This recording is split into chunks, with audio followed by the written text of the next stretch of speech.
Hello students, good evening.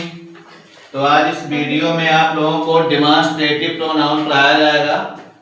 आज हम आपको बताते हैं कि डेमॉन्स्ट्रेटिव प्रोनाउंस क्या होते हैं और डेमॉन्स्ट्रेटिव प्रोनाउंस का यूज हम सेंटेंस में किस प्रकार करते हैं। आइए देखते हैं डेमॉन्स्ट्रेटिव प्रोनाउन। डेमॉन्स्ट्रेटिव प्रोनाउंस को हिंदी में कहा जाता है संकेतवाचक सर्वनाम। डेमॉन्स्ट्रेटिव प्रोनाउंस को हिंदी में हम क्या बोलते हैं? संकेतवाचक सर्वनाम। संकेतवाचक सर्वनाम क्या होते हैं वो मैं आपको बता रहा हूं। यहाँ मैं बोर्ड पर लिखा हूं, आप इसको आराम से अपनी कॉपी में नोट डाउन कर सकते हैं और कॉपी में नोट डाउन करके आप खुद इसको पढ़ सकते हैं। ये आपके लिए तैयार की गई मटेरियल है और मैं आपको बता रहा हूं तो उसको आप ध्यान से सुनिए। डेमॉन्स्ट्रेटिव प्रोनाउन वह प्रोनाउन होता है जो वाक्य में आकर किसी व्यक्ति, वस्तु या स्थान की ओर संकेत या इशारा करता है। डेमॉन्स्ट्रेटिव प्रोनाउन वह प्रोनाउन होता है जो वाक्य में आकर किसी व्यक्ति, वस्तु या स्थान की ओर संकेत या इशारा करता है, अर्थात उसकी ओर संकेत या इशारा करके उसको व्यक्त करता है। डेमॉन्स्ट्रेटिव प्रोनाउंस में 5 शब्दों को रखा गया है। दिस, दैट, दीज, दोज और सच। इन शब्दों को हम डेमॉन्स्ट्रेटिव प्रोनाउंस बोलते हैं। दिस, दैट, दीज, दोज और सच। आइए देखते हैं कि इनका प्रयोग कैसे होता है। अब यहां आपको समझना क्या है उसको आप ध्यान से देखिए।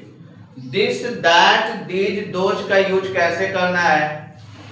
दिस का प्रयोग जो होता है वो सिंगुलर नंबर में होता है। दिस का प्रयोग सिंगुलर नंबर में होता है और पास की वस्तु या व्यक्ति या स्थान की ओर संकेत करने के लिए होता है। दिस का प्रयोग पास स्थित व्यक्ति, वस्तु या स्थान की ओर संकेत या इशारा करने के लिए होता है और दैट का प्रयोग जो होता है वो दूर स्थित व्यक्ति, वस्तु या स्थान की ओर संकेत करने के लिए किया जाता है। दिस का प्लूरल दीज होता है और दैट का प्लूरल जो है वो दोज होता है। ये आपको जानना है। दिस का प्लूरल नंबर जो बनाया जाता है वो दीज बनाया जाता है। दैट का जो प्लूरल नंबर बनाया जाता है वो दोज बनाया जाता है।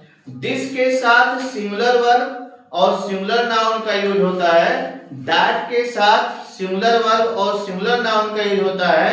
दीज के साथ प्लूरल वर्ब और प्लूरल नाउन का प्रयोग किया जाता है। वही हमारा है दोज के साथ हम प्लूरल वर्ब का प्रयोग करते हैं और प्लूरल नाउन का प्रयोग करते हैं। तो ये चीजें आपको ध्यान में रखना जरूरी है कि दिस का यूज, दैट का यूज, दिस का यूज, दोज का यूज और सच का यूज कैसे करना है। सच क्या है? सच को हम एक डेमॉन्स्ट्रेटिव एडजेक्टिव भी मानते हैं, डेमॉन्स्ट्रेटिव प्रोनाउंस भी मानते हैं। तो यहाँ जितने भी शब्द लिखे गए हैं ये डेमॉन्स्ट्रेटिव एडजेक्टिव्स भी होते हैं और ये डेमॉन्स्ट्रेटिव प्रोनाउन भी हैं। तो आपको दोनों में ये अंतर बताया जाएगा कि कब इनको आप डेमॉन्स्ट्रेटिव प्रोनाउंस मानेंगे, कब आप इनको डेमॉन्स्ट्रेटिव एडजेक्टिव मानेंगे। अभी मैं आपको बताता हूं। तो अभी भी मैंने बताया है कि दिस और दैट का यूज जो होता है वो सिंगुलर नंबर में होता है। दीज और दोज का जो यूज होता है वो प्लूरल नंबर में होता है। दिस और दैट के साथ जो नाउन आता है वो सिंगुलर नंबर में आता है। दीज और दोज के साथ जो नाउन आता है वो प्लूरल नंबर में आता है।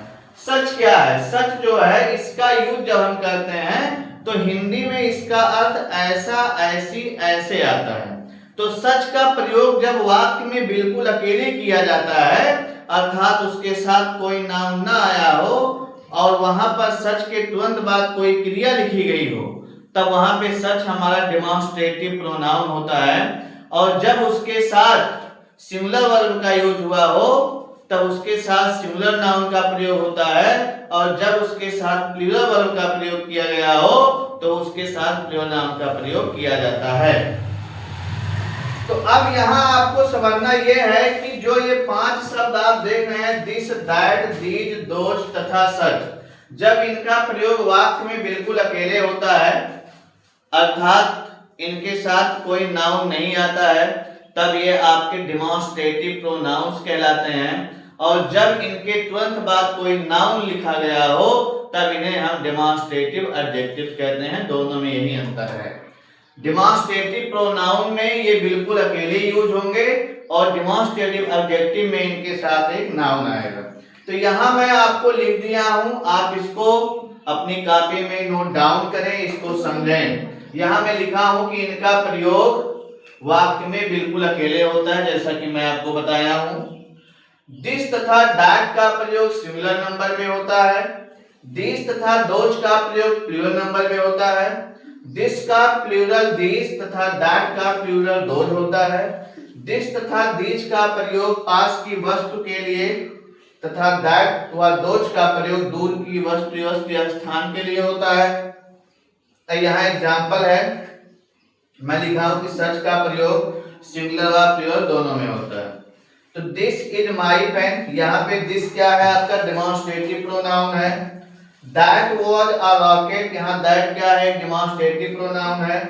सच इज माई कॉन्फिडेंस, यहाँ सच क्या है डेमोंस्ट्रेटिव प्रोनाउन है। दिस इज अ कार, यहाँ दिस क्या है डेमोंस्ट्रेटिव प्रोनाउन है। दीज आर माई पेन्स, यहाँ दीज आपका डेमोंस्ट्रेटिव प्रोनाउन है। दोज वर रॉकेट्स, तो दोज यहाँ पे डेमोंस्ट्रेटिव है।